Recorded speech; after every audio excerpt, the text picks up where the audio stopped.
من أنا من أنا من أنا لولاكم كيفما حبكم كيفما أهواكم من أنا من أنا من أنا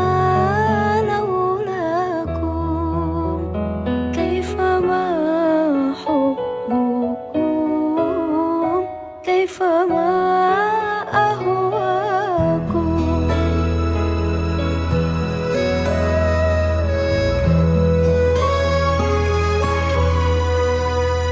ما سواي ولا غيركم سواكم لو أمان في المحبة علي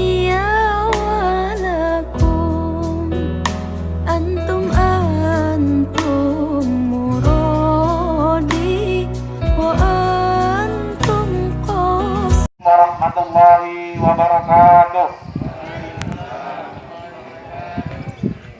Kami menghimbau kepada adik-adik sekalian, abang pengasuh Dayang Asyasul Islamiyah Kecamatan Perlak agar selalu menggunakan masker dalam kegiatan sehari-hari.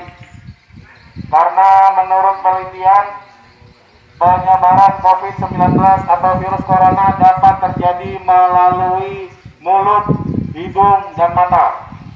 Oleh sebab itu, dengan menggunakan masker, kita dapat menekan penyebaran virus corona melalui mulut dan hidung. Sedangkan untuk penyebaran melalui mata, kita dapat menggunakan